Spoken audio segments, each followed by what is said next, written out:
Imagine with me for a moment that everything you are currently experiencing, the screen before you, the sensation of your body, the thoughts flowing through your mind, is actually a dream. Not just any dream, but the most elaborate, intricate dream ever conceived. A dream so real, so convincing, that you've forgotten it's a dream at all. This is the proposition that lies at the heart of our deepest spiritual inquiry, that what we call life may be a kind of sleep state, and what we fear as death might actually be our awakening. Throughout human history, mystics and philosophers have suggested that our perception of reality is filtered, limited, like viewing existence through a foggy window. Plato described humanity as prisoners in a cave, mistaking shadows on the wall for reality itself. Eastern traditions speak of Maya, the veil of illusion that obscures our vision of the true nature of existence. And now, in our modern era, the research of Raymond Moody into near-death experiences offers a compelling perspective on this ancient wisdom. Those who have journeyed to the threshold of death and returned often describe an extraordinary sensation, a feeling not of fading away but of becoming more awake, more alert, more conscious than they had ever been before. It was like I had been asleep my entire life, and only then did I truly wake up, they say. This paradoxical experience challenges our fundamental understanding of consciousness and reality. What if our normal waking state is actually a kind of dream compared to what awaits us? Consider how our minds construct reality. Each of us lives in a world largely of our own making, filtered through our senses, shaped by our beliefs, colored by our emotions. We don't experience the world as it truly is. We experience our brain's interpretation of a tiny slice of reality that our senses can detect. Even science acknowledges that what appears solid is mostly empty space, that time is relative, that observation itself changes what is observed. Perhaps what we call real is merely the dream we've collectively agreed upon. The dream metaphor extends further when we consider how we move through life. Like dreamers, we are often unaware of the larger context of our existence. We become absorbed in the drama of our lives, our struggles, desires, fears, and conflicts, forgetting that we are more than these temporary experiences. We chase after things that seem desperately important within the dream, but may hold little significance from the perspective of an awakened consciousness.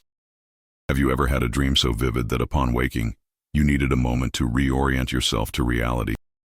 That brief confusion, that liminal space between dreaming and waking, might offer us a glimpse of what the transition we call death could be like.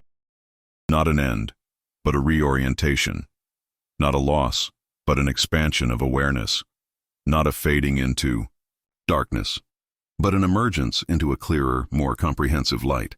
Those who have had near-death experiences often report a sense of remembering rather than discovering something new. They describe it as recognizing a truth they've always known, but had somehow forgotten. This suggests that our true nature might be temporarily obscured while we're immersed in physical existence, like a dreamer who forgets their waking identity during sleep. The veil of forgetting serves a purpose. It allows us to fully engage with this experience, to learn and grow through the challenges of physical existence. Imagine waking from a dream and realizing that all the limitations you thought were real were actually self-imposed, products of a mind operating within the parameters of the dream. What if death is similar?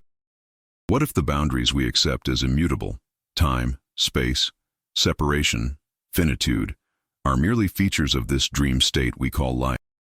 What might await us when these limitations fall away?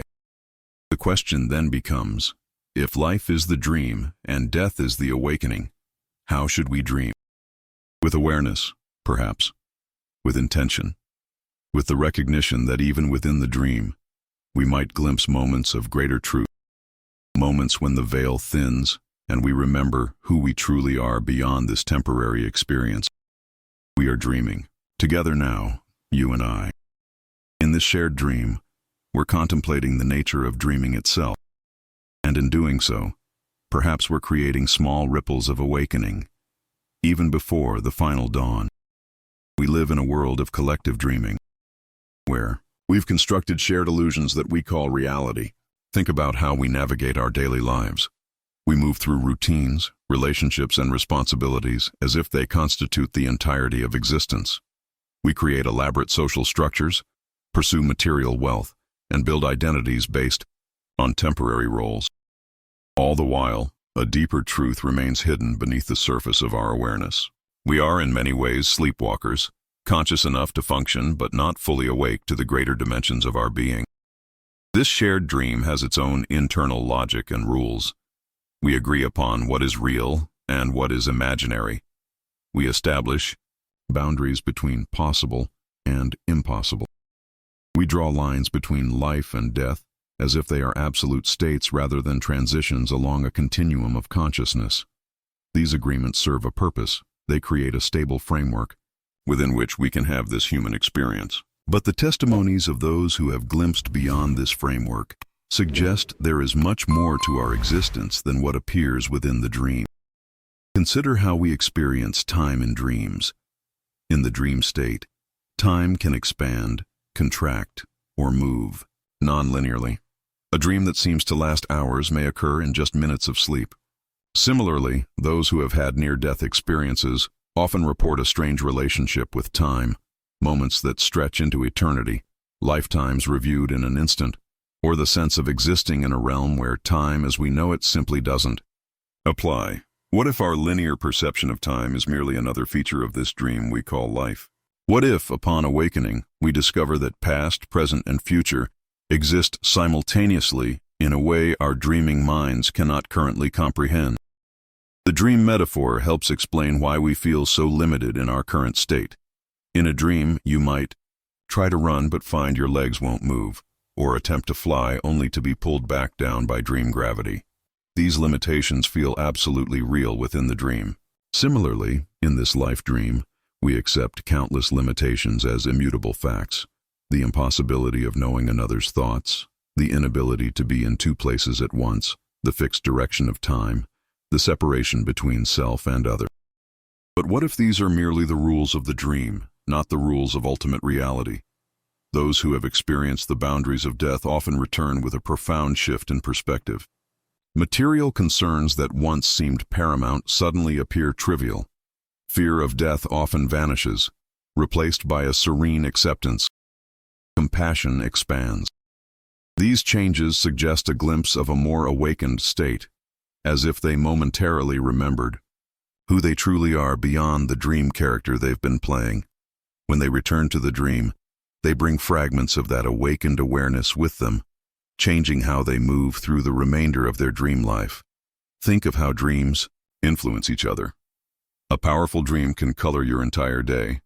A recurring dream might shape aspects of your personality. In the same way, brief awakenings within our life dream, moments of transcendence, profound connection, or spiritual insight, can transform how we experience the remainder of our time in this realm.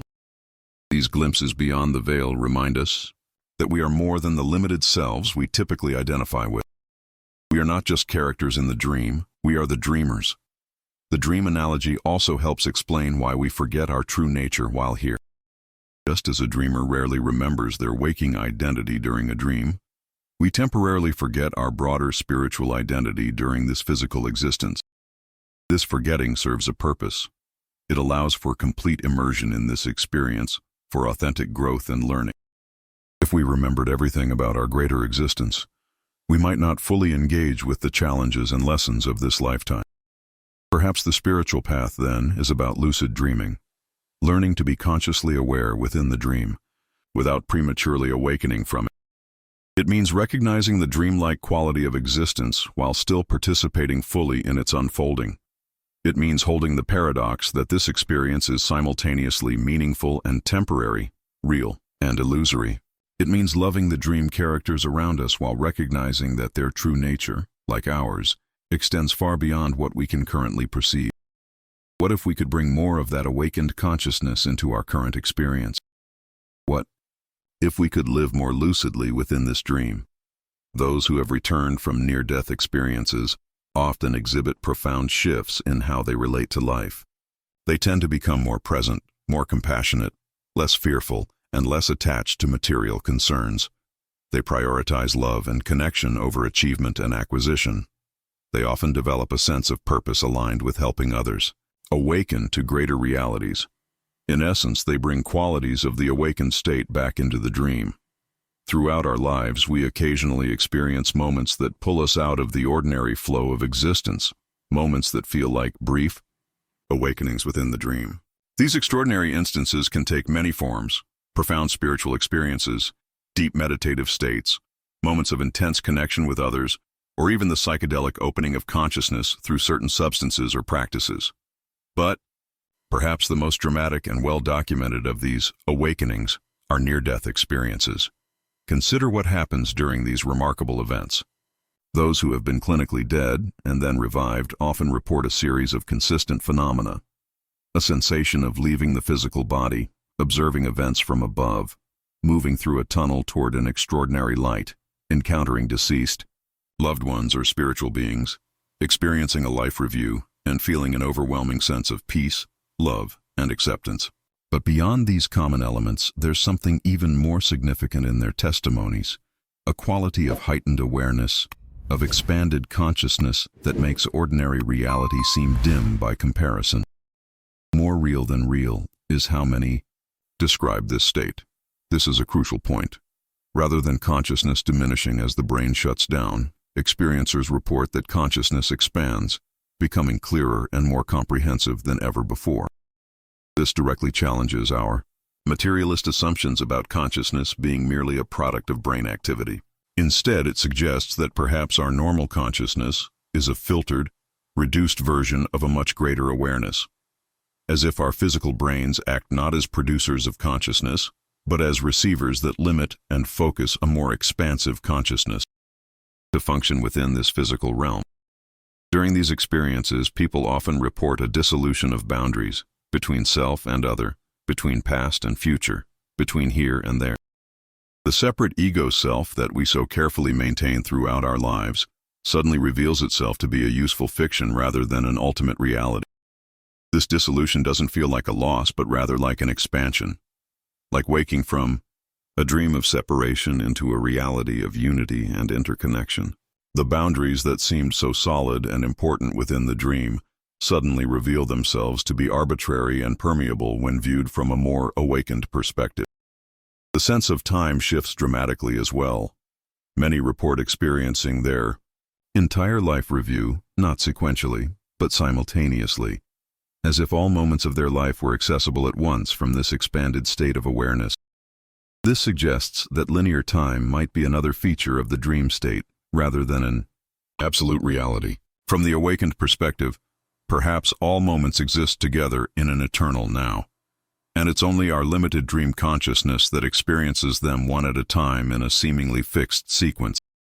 Another consistent element in these experiences is the encounter with what many describe as an overwhelming presence of unconditional love and acceptance.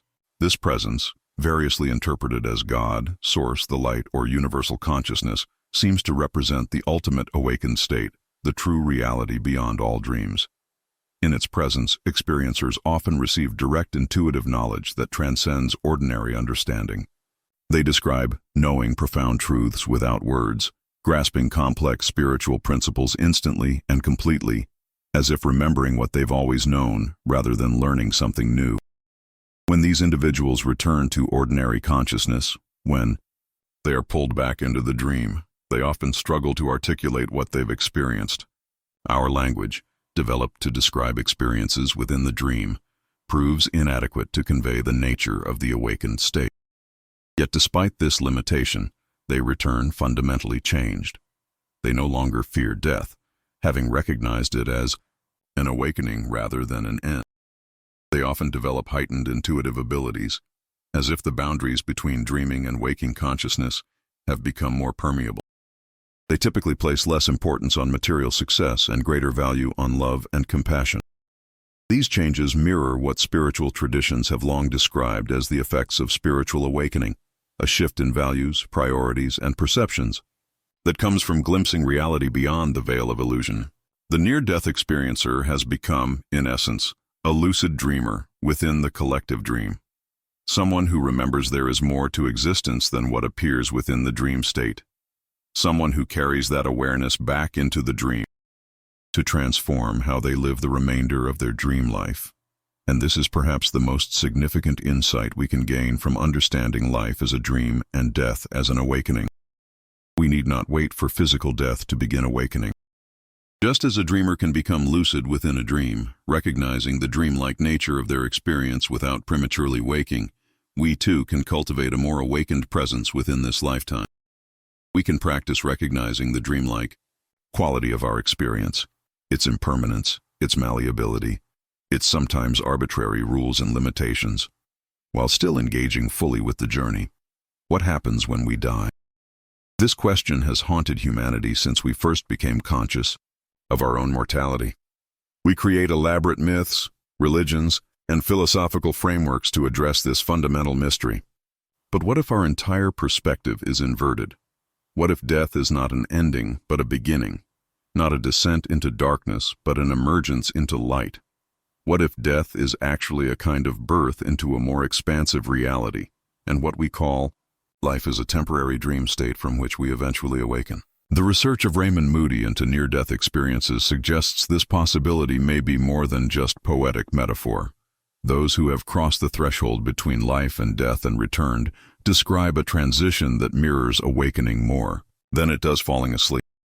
They report expanding rather than diminishing, becoming more conscious rather than less. The implications are profound. Perhaps what we fear as death is actually our awakening from the dream we call life.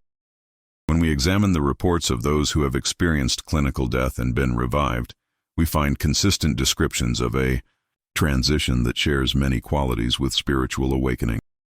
The dissolution of the separate self, the falling away of material concerns, the expansion beyond physical limitations, the immersion in unconditional love, the direct knowing that transcends intellectual understanding. These are the hallmarks not of extinction but of transformation, not of consciousness ending but of consciousness being liberated from its temporary constraints. Consider what happens in the life review commonly reported in near-death experiences. Unlike a simple replay of memories, this review involves experiencing every action from multiple perspectives, feeling not just your own emotions, but also the effects your actions had on others. This suggests a level of interconnection that transcends our ordinary understanding of separate selves. Within the dream of life, we experience ourselves as isolated individuals. In the awakened state, it becomes clear that we are expressions of a unified consciousness, temporarily experiencing itself from seemingly separate vantage points. This perspective helps explain why those who return from the brink of death often exhibit such profound transformations. Having glimpsed the true nature of reality beyond the dream, they can no longer take the dream's limitations quite so seriously. Material success loses its urgency. Social status seems arbitrary. The fear of death vanishes. These changes reflect a fundamental shift in understanding, from identifying exclusively with the dream character to recognizing oneself as the dreamer. The great awakening that we call death represents the ultimate dissolution of the ego, the temporary self-construct that we build and maintain throughout our lives. This dissolution is terrifying to the ego itself, which exists only within the dream and cannot comprehend existence beyond its own boundaries. This explains our fear of death. It is the dream character's fear of awakening, the limited self's resistance to becoming unlimited. The ego cannot imagine continuing without its familiar form and boundaries, just as a dream character cannot imagine existing outside the dream. Yet those who have experienced temporary death report that what awaits is not oblivion but expansion. They describe not the extinction of consciousness but its liberation, like a drop of water returning to the ocean, not ceasing to exist but becoming part of something vastly larger than its previous limited identity. This is why spiritual traditions throughout history have used death as a metaphor for enlightenment, because both represent the transcendence of the limited, separate self into a more comprehensive awareness. What might this awakened state be like? Near-death experiencers struggle to describe it using language developed for communication within the dream. They resort to metaphors of light, love, knowledge, and unity. They speak of a direct knowing that transcends intellectual understanding, an intuitive comprehension that makes our normal thinking seem slow and limited by comparison. They describe a state of perfect acceptance and belonging, as if they've returned to their true home after a long journey in a foreign land. They report experiencing all time simultaneously, suggesting a perspective beyond our linear conception of time. Perhaps most significantly, those who glimpse this awakened state universally report that it feels more real than ordinary reality, more vivid, more immediate, more authentic. This inverts our usual assumption that altered states of consciousness represent distortions of reality. What if, instead, our normal consciousness is already a kind of altered state, a focused, limited perspective necessary for functioning within physical reality, but ultimately just one mode of awareness within a much broader spectrum? If death is indeed an awakening, then how might we prepare for this transition? How do we ensure we awaken gracefully rather than in confusion and resistance? The wisdom tradition suggests that the art of dying well is intimately connected to the art of living well, with presence, awareness, and the cultivation of virtues that transcend the dream's limitations. If we accept that death is a kind of awakening from the dream of life, then how might we begin to live more awakened lives even now? This is perhaps the most practical application of this perspective, not merely as preparation for death, but as a way to enrich our experience of life. Those who have returned from near-death experiences offer us valuable insights into how we might live more consciously within the dream. First, they consistently emphasize the importance of presence.